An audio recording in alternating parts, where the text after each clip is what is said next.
नमस्कार, मैं संजय। भिलाई टाइम्स देखना शुरू कर चुके हैं आप।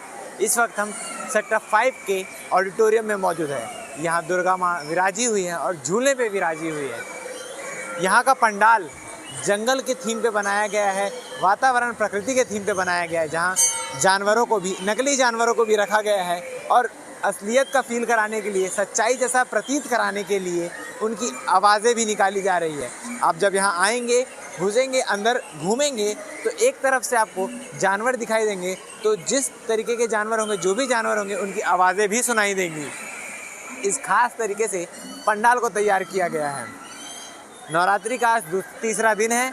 हम भिलाई टाइम्स की टीम तो पहले ही नवरात्रि की शॉपिंग कर चुकी है। जैसा कि हमने आपको वीडियो में दिखाया था कि दूल्हे साहब से हमने तो अपने लिए कुर्ते ले लिए और उम्मीद करते हैं अब आप भी तैयार हो चुके होंगे इस नवरात्रि के बचे हुए 6 दिन को एंजॉय करने के लिए। भिलाई नगर निगम के मेयर नीरज पाल, जो यहाँ के कर्ता धर्ता हैं, उनसे हम बातचीत करेंगे कि पंडाल को किस तरीके से तैयार किया गया, क्या कुछ खास है और क्या कुछ आगे खास होने वाला है, और 28 साल से यहाँ पे दुर्गा माँ विराज रही है, उसके पीछे का इतिहास क्या है। भैया, सेक्टर 5 में भव्य तरीके से हर बार दुर्गा माँ की प्रतिमा रखी जाती है, तैयारियाँ की जाती है, इसके पीछे का इतिहास क्या, शुरुआत कहाँ से हुई थी? ये जो सेक्टर 5 में नवोपासना दुर्गा उत्सव समिति के तत्वाधान में जो ये आयोजन होता है, ये लगातार 28 वर्षों से जारी, पिछले 28 वर्षों से जारी है। यह 28वां वर्ष है और माँ की इसी तरह से स्थापना होती है, पूजा होती है, लोग उत्साह से भाग लेते हैं। पिछले 2 साल कोविड की वजह से कुछ उत्साह में कमी ज़रूर थी, लेकिन इस बार वो रौनक वापस है और इस बार माँ का दरबार भी बहुत सुंदर सजा है और ज़रूर माँ के जो प्रतिमा है वो भी बहुत सुंदर बनी है। माँ की प्रतिमा जो तनौत के जो राधे श्याम चक्रधारी हैं उन्होंने बनाई है और मैं ये मानता हूँ कि ये छत्तीसगढ़ की सबसे बड़ी और सबसे बेहतरीन मूर्ति होगी।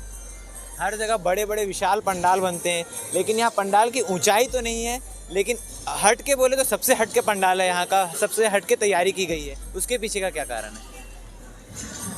जिसकी हम पूजा कर रहे हैं उसके सामने ऊंचाई की क्योंकि पंडाल की ज़रूरत नहीं है। उसकी पूजा अच्छे से हो जाए, उसकी स्थापना से अच्छे से हो जाए, ये मेरा मानना रहा है। जितना सिंपल रहेगा, जितना सीमित उसमें रहेगा, उतनी अच्छी हम लोग पूजा कर पाएंगे। ये 9 दिन जो नवरात्रि के होते हैं, जिसकी मैं आपको भी शुभकामनाएं देता हूं और आपको ये इसको सुनने वाले जितने लोग हैं, भिलाई के जितने भी लोग हैं, उन सबको मैं नवरात्रि की हार्दिक शुभकामनाएं भी देता हूं। और साथ ही साथ इस बात पे हम लोगों को फोकस रहना चाहिए कि हमारी जो स्थापना, माँ की स्थापना हम कर रहे हैं, उसकी समय से पूजा हो, विधि विधान से हो। बड़े पंडाल कोई मायने नहीं रखते। बहुत बड़े बड़े पंडाल शुरू में बनते थे, लेकिन अब ये जो शांति इसी में मिलती है, ये जो स्थापना होती है, इसी में शांति मिलती है। पंडाल के अंदर जाते ही आप जिस भी जानवर के पास, चाहे वो हाथी हो, बंदर हो, जिसके पास भी जाए, उनके आवाज़ें आ रही है। इस तरीके की तैयारी की गई है, एक जंगल का, एक वातावरण का फीलिंग आ रहा है। ये जो थीम पे ये पंडाल बना है, वो थीम में क्योंकि एक जंगल का वातावरण कोशिश की है यहाँ पे बनाने की। ये डोम शेड में सेक्टर 5 के सिंपल सा है, खुला हुआ है, कहीं से बंद नहीं है, चारों तरफ से खुला हुआ है और एक प्रकृति से जुड़ के जो जंगल में जो छोटे मोटे जानवर रहते हैं, उनकी आवाज़ों के साथ वो लोगों को महसूस हो सके। और साथ में ही उस जंगल में हमारी माँ झूले पे विराजमान है और जिसके दर्शन होते हैं, बड़ा सुकून मिलता है। अभी आप जाएंगे अंदर तो देखेंगे, बड़ा सुकून मिलता है अंदर जाने से। 28 सालों से यहाँ पे प्रतिमा स्थापित की जा रही है। कोई ऐसा किस्सा जो आपको याद हो, जो रोचक किस्सा हो? हाँ, 1999 में माँ वैष्णो देवी का दरबार इसी जगह पे बना था।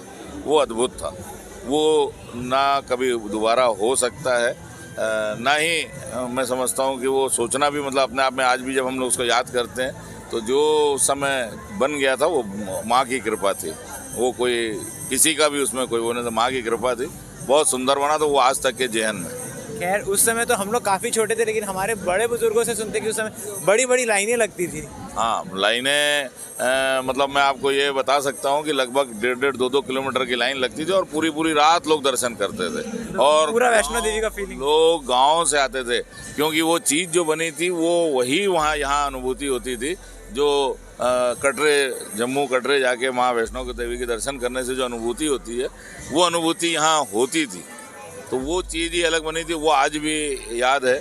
आज भी जब मैं आपसे बात कर रहा हूँ तो उसकी अभी भी मेरे को याद है। वो अद्भुत था। शायद दोबारा कभी वो हो पाएगा कि नहीं ये मैं जानता नहीं, लेकिन वो अद्भुत था, वो जीवन भर नहीं भूल सकते। आगे चल के और किस तरीके से इस पंडाल को और भव्य बनाने की तैयारी की जाएगी या क्या कुछ अलग करने की कोशिश रहेगी?